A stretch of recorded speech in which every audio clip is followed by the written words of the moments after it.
मकर राशि में प्रत्येक वर्ष एक दिन, प्रत्येक 72 साल में एक दिन डिले हो जाता है। मतलब अब तक हम 14 तारीख को, 14 जनवरी को जैसे हम लोग मनाया करते थे। नमस्कार दोस्तों, आज हम बात करेंगे मकर संक्रांति के बारे में।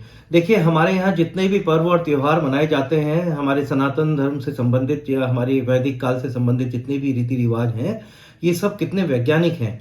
आप देखिए, आज के दिन जो है मकर राशि में सूर्य का प्रवेश होता है और पौराणिक कथाओं के अनुसार ये कहा जाता है कि सूर्य जो है शनिदेव के पिता माने गए हैं। तो आज अपने पुत्र के घर में एक प्रकार से पिता का प्रवेश होता है।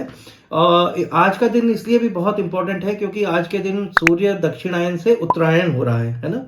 लेकिन आप ये देखें कि ये चाहे आप इसको एक दंत कथाओं के रूप में समझाने के लिए पिता पुत्र का रूप दिया गया हो, किंतु पुराणों में, हमारे मत्स्य पुराण में इस मकर संक्रांति का जिक्र किया गया है। इसका मतलब है हजारों साल पहले हमारे ऋषि मुनि को ये बात पता थी कि आज सूर्य मकर राशि में प्रवेश कर रहा है। ये अपने आप में एक बड़ी चौंकाने वाली चीज है। और आपको मैं एक बहुत इंपॉर्टेंट बात बताता हूं और बहुत ही दिलचस्प बात है कि आपको पता होगा, आज से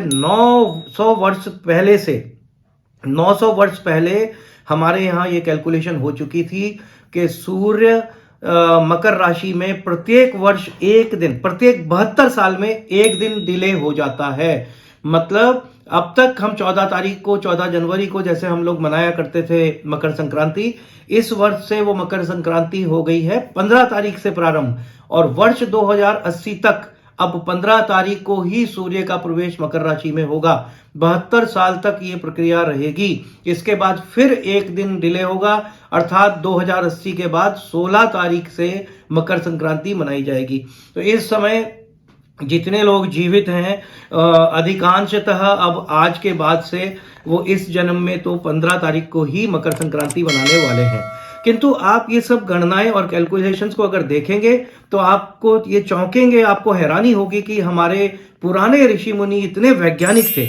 हमारे यहाँ जो विज्ञान है उसे अभी 100-200 साल ही हुए हैं इन सारी चीज़ों की जानकारी हुए, किंतु हमारे पास कितनी माइन्यूट और कितनी बारीक कैलकुलेशन हजारों साल से है, ये अपने आप में गौरव का विषय है। तो आपको अपने इस पुराने ज्ञान को, इसको खंगालना चाहिए, इसका अध्ययन करना चाहिए, तो आप सही मायने में धार्मिक नहीं वैज्ञानिक जीवन जी पाएंगे। Thank you.